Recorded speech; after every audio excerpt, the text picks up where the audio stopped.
स्वामी विवेकानंद जी अपने समय के चलते फिरते विश्वकोश यानी इंसाइक्लोपीडिया थे।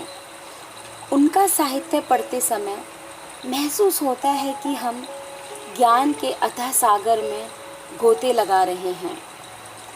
उन्होंने न सिर्फ अपने देश का बल्कि दुनिया भर का इतिहास और दर्शन खंगाल डाला था।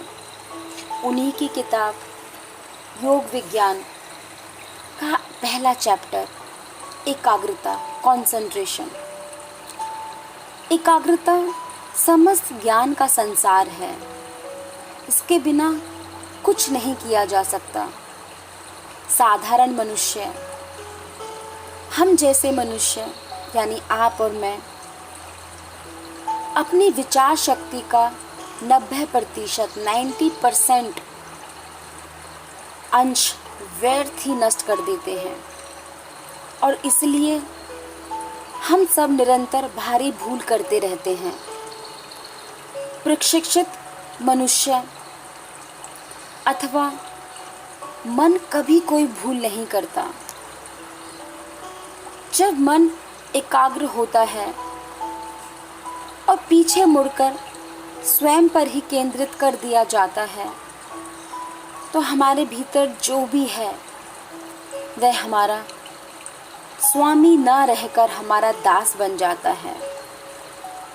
यूनानियों ने अपने मन की एकाग्रता को बाहरी संसार पर केंद्रित किया और परिणाम स्वरूप उन्होंने कला, साहित्य आदि में पूर्णता प्राप्त की।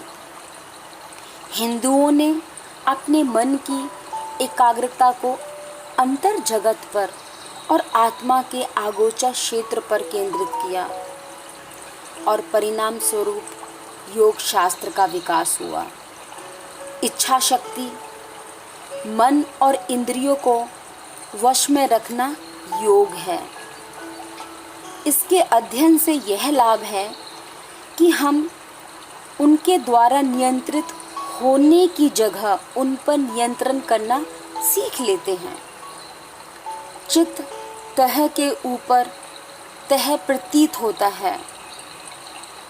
हमारा वास्तविक लक्ष्य यह है कि इन सभी मध्यवर्ती तहों को पार कर ईश्वर को प्राप्त करें। योग का साध्य और लक्ष्य ईश्वर प्राप्ति है। ऐसा करने के लिए हमें संक्षेप, ज्ञान और इंद्रिय जगत से परे जाना पड़ेगा।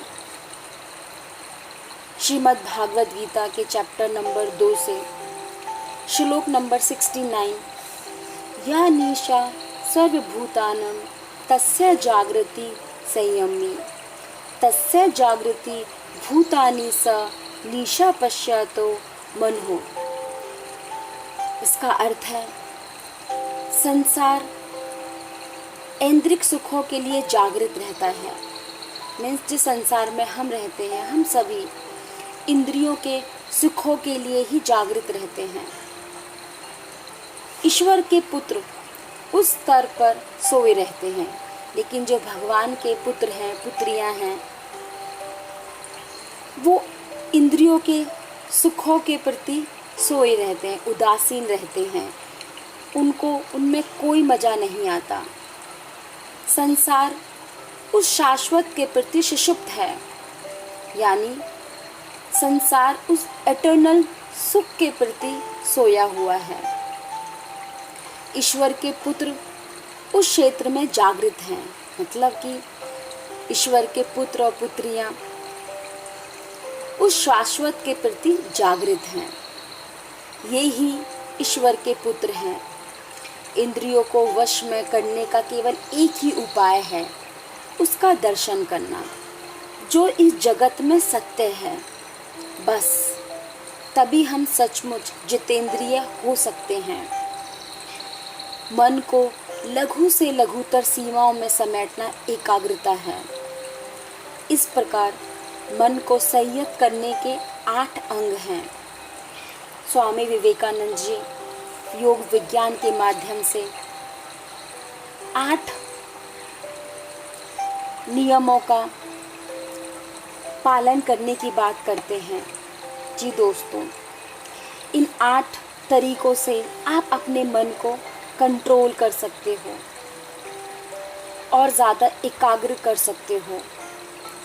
दोस्तों, ये 8 नियम हैं। पहला है यम, जिसमें मन को बाहरी जगत में जाने से रोका जा सकता है। इसमें सभी प्रकार की नैतिकता सम्मिलित है। कोई दुर्भाव ना आने दे, मन में कोई इलविल ना आने दे, किसी प्राणी की हिंसा मत करो। यदि तुम 12 वर्ष तक कोई हिंसा नहीं करोगे तो सिंह और व्याघ्र भी तुम्हारे सामने विनम्र हो जाएंगे। सत्य के व्रत का पालन करो।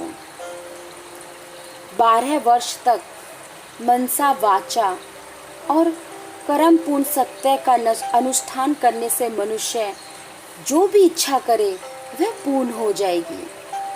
विचार, वचन और कर्म में पवित्र बनो। पवित्रता सभी धर्मों का आधार है। ब्रह्मचर्य नितांत आवश्यक है। दूसरा नियम है नियम, अर्थात मन को किसी दिशा में विचरण से रोकना। तीसरा आता है आसन मुद्रा।